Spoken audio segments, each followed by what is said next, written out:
Bonjour à tous. Une vidéo sur, ma pharmacie, on va dire principale que que j'ai adoptée, à l'époque où j'étais en appartement. J'avais opté pour ce sac, ignifuge, et qui ne craint pas l'eau non plus, mais bon, qui craint pas l'eau, si je regarde un peu les coutures là, bon il est super bien fait le sac, je l'ai payé très cher. Mais, si je regarde les coutures, je pense que l'eau peut rentrer un peu. Par contre, ouais, il est fait comme les pompiers ils ont en fait, hein. C'est exactement les mêmes trucs que je vois dans les hôpitaux, le matériel qu'ils ont. Donc j'en ai profité pour le remettre un petit peu à jour avec un stock que j'ai ici, pas mal de choses, hein. J'ai exactement les mêmes choses à l'intérieur, si ce n'est les masques. Les masques qui restent là, et deux, trois bricoles qu'il n'y a pas ici, qui vont rester là, qui sont un peu hors sujet. J'en ai profité aussi pour remettre deux, trois trousses à pharmacie à jour. Enfin, de temps en temps, je remets à jour. Et donc là, j'ai aussi ce matériel, hein, pour minerve. C'est des choses qu'on a utilisées à une époque et que j'ai gardées. Donc j'ai des béquilles aussi, mais qui sont pas là. Bon, bref. Donc je voulais, voilà.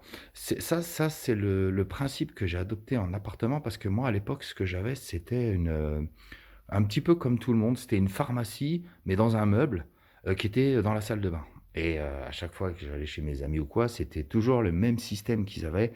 Et en fait, à chaque fois qu'on y allait pour prendre un truc, il fallait y retourner parce qu'on avait oublié le pansement ou le machin ou le truc. C'était une vraie galère. Et le jour où je me suis attaqué à ce problème, je me suis dit, il me faut un truc que je puisse déplacer en une fois, quoi. Et j'ai trouvé ce sac vachement intéressant. Et j'ai opté pour ce sac. Donc il est assez complet. Bon, je vais vous faire une présentation très rapide parce que chacun met ce qu'il veut dedans en fait, selon plein de choses, hein, selon ses connaissances, etc. Moi, je sais que euh, ma femme s'occupe beaucoup de la pharma. C'est moi qui gère le stock, mais c'est elle qui l'utilise le plus souvent pour les enfants, etc. Parce que moi, je suis très rarement malade, donc la moitié des trucs, je ne sais pas ce que c'est. J'ai du mal à prendre des médicaments en fait.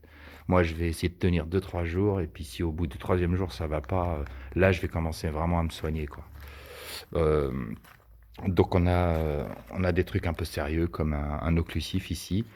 Mais on a aussi des trucs, là c'est le truc de formation PSC1, enfin ouais, PSC1, ouais, c'est ça, hein, ouais, c'est vieux.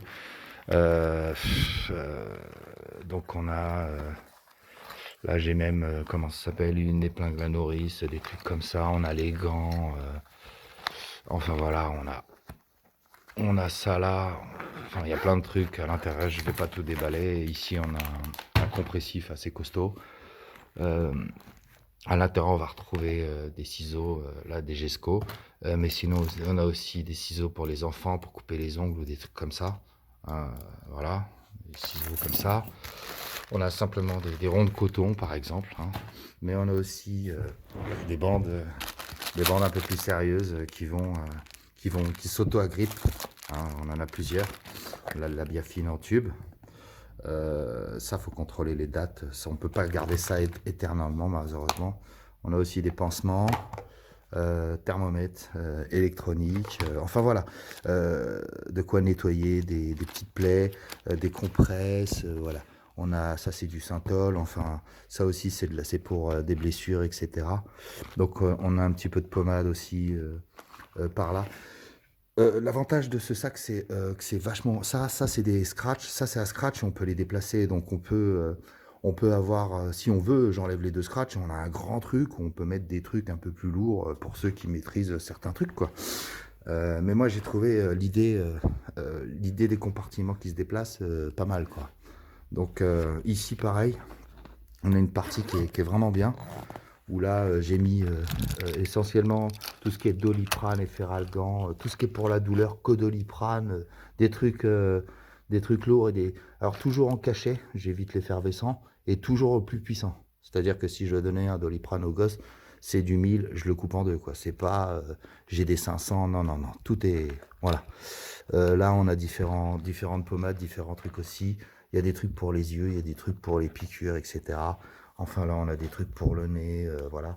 Ici, on a pas mal de commandes de compresses, enfin de petites bandes de gaz. On en a là aussi. Voilà, ça c'est les vieilles bandes de gaz que ma mère me mettait quand j'avais des plaies, etc. Donc on a pas mal de trucs, voilà, j'ai ça, j'ai même des sachets de sucre, même, enfin voilà, ça peut servir, enfin. Ici on a tout ce qui est sur la pochette du côté. Alors, vous allez me dire, ah c'est tiens, il n'y a pas de notices. En fait, les notices, je les ai tous mis dans une boîte parce que, voilà, elles sont toutes là, les notices. Donc ça m'a permis de virer les boîtes parce que c'était ingérable avec les boîtes. Donc j'ai mis toutes les notices là-dedans. Donc en fait, je les ai pliées de façon à ce qu'on voie le nom tout de suite. Vous voyez, par exemple, là, on voit le nom tout de suite. Si j'en prends une au hasard, voilà, là, on voit le nom tout de suite. Voilà, je vous montre les baskets, super. Voilà, j'ai essayé de mettre les noms en tête direct. Là, vous voyez, marqué pour les yeux, etc., etc. On a essayé de faire ça, voilà, mort sur insecte, etc., etc. Donc, voilà. Ici, on retrouve aussi tout ce qui est pour le rhume, etc. Et de l'autre côté, on a mis tout ce qui était pour tout ce qui est diarrhée ou constipation, etc., etc. Donc on a un stock assez conséquent parce que il y a ce qu'il y a là, mais il y a aussi ce qu'il y a là. Sachant que je déborde largement sur les dates, moi ça me pose aucun problème. Je sais que les médicaments vont périr, mais ils vont périr très lentement. Il y a certains médicaments, ils sont rares, mais il y a quelques médicaments qui peuvent tourner au vinaigre si on les utilise. J'avoue que je ne sais pas lesquels. Moi, je regarde l'aspect du médicament. Si l'aspect me paraît clair, ben, on le prend, quoi. Il n'y a jamais eu de problème. Euh, les pommades, elles tournent un peu plus vite, hein, bien évidemment. Ça se conserve pas très longtemps. Euh, Moi, je vais les garder une pige et puis voilà, quoi, ça suffira, quoi. Par contre, pour les cachets, ouais, je peux les garder 3 ans, 4 ans, 5 ans de plus. Ils vont perdre un petit peu de leur puissance, mais ça ira dans l'ensemble, quoi. Donc voilà un petit peu ce que j'ai et comment ça fonctionne. Surtout, c'est pas trop ce que j'ai qui compte, c'est surtout le fonctionnement. Ça, c'est une trousse qui reste au rez-de-chaussée.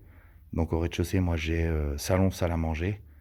Euh, je le mets côté porte d'entrée parce qu'en fait, j'ai la dépendance qui est de l'autre côté et s'il arrive quelque chose dans la dépendance ou dehors, bon bah c'est au plus près de la maison, quoi.